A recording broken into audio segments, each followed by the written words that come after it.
We are back. We're going to be continuing our Browns positional previews for training camp. This time we're going to go over the tight end position. We're going to start off right off the bat with David Njoku. He signs a big extension in the offseason. This offseason, I believe that his production is projected to go up with the acquisition of Deshaun Watson. So while his current contract doesn't really make sense for what he's done in the past, his production, it seems like a bit of an overpay for David Njoku right now.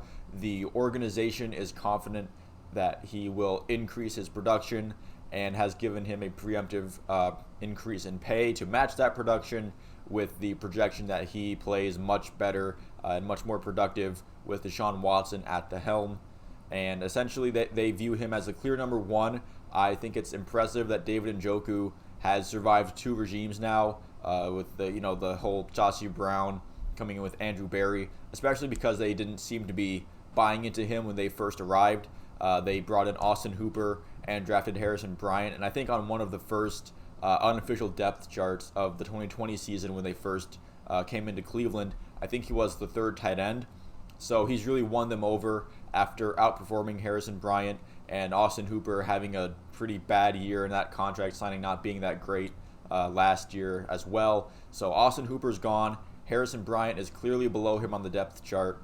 David Njoku really did pull himself out of a bad situation where he looked to be traded in Cleveland. There were rumors that he wanted to be traded that he had to dispel a few times. But good for David Njoku for getting a big money extension when just a couple of seasons ago it was unclear what his future with the Browns would be, if he would even have one with the Browns at all. Moving on to Harrison Bryant, he's entering his third year in the NFL. This is really the only proven NFL talent left on the depth chart for the tight end position, and I think this is an indication that the offense is getting at least a little bit of an overhaul, if not a full-on metamorphosis here.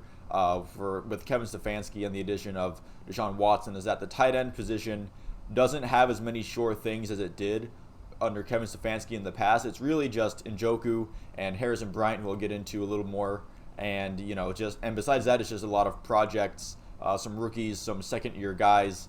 But the Harrison Bryant is looking to bounce back from kind of a meh sophomore year. Again, he wasn't terrible, wasn't too bad.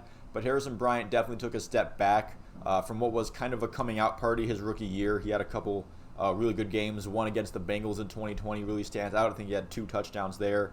But Harrison Bryant didn't do a whole lot. Maybe it was because he was stuck as the third tight end behind Hooper and Njoku last year. Maybe him moving up to that second tight end spot will help increase his production and help get some more snaps, get some more minutes, and it helps him in his career in the long run.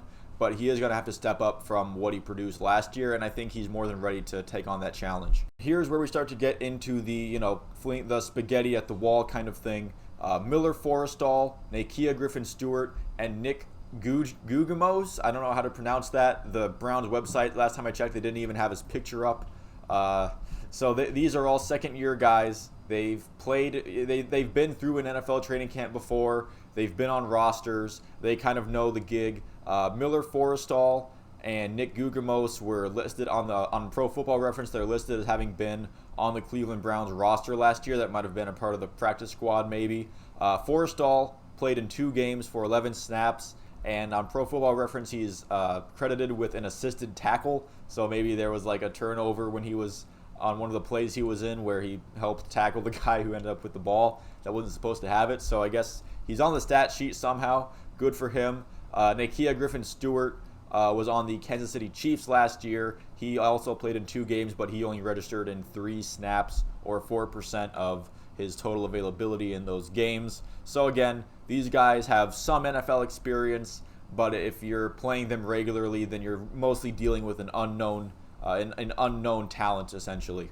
And now, also theoretically, at the bottom of the depth chart at tight end, we have Zaire Mitchell-Payton and Marcus Santos-Silva, which means that the tight end room has not 1, not 2, but 3 hyphenated names, which I think it puts it in the contention for the all-name group in training camp, definitely. Zaire Mitchell-Payton, an undrafted rookie, and Marcus Santos-Silva played basketball at Texas Tech, so maybe they view him as somebody who has the right kind of athleticism, maybe the kind of, the right kind of body, the right kind of build, a lot of talent there. They just need to kind of, hone in the finer details of the tight end position and get that going. But, Marcus Santos Silva is 25 years old, so he's not exactly young to be a project, but if they think that he can make an impact on the roster in the next year or two, if they can, get some of that greenness out of him in the first couple of years, and maybe this is a project that ends up paying off for the Browns. Everybody references Antonio Gates when you talk about a basketball player playing tight end, but I think it is a little neglected that Antonio Gates seems to be the exception and not the rule, that not every basketball player that moves to tight end is going to automatically have great success just because they're a really good athlete. So in general, it's David Njoku, Harrison Bryant, and then who knows, everyone else. Again, I think this indicates that there's a bit of a change in the offense. They're certainly not going to be relying on as many 2 tight end or 3 tight end sets because it's, again, Njoku, Harrison Bryant, and then a lot of unproven talent and unproven projects there. I think this means that the offense is going to be a little more open, a little more pass heavy, a little more shotgun heavy if it's going to be Njoku and Bryant running most of the tight end work and not having a third, stable NFL quality player that we know of, where it was Hooper and Njoku and then Harrison Bryant, who they've been very high on since they drafted. Thank you, everybody, for watching this video. If you liked it and you'd like to see more, please feel free to like and subscribe. Please let me know how you feel about the Browns tight end rooms. Is there somebody I'm sleeping on? Please let me know. And thank you all for watching again. I will see you with the next one.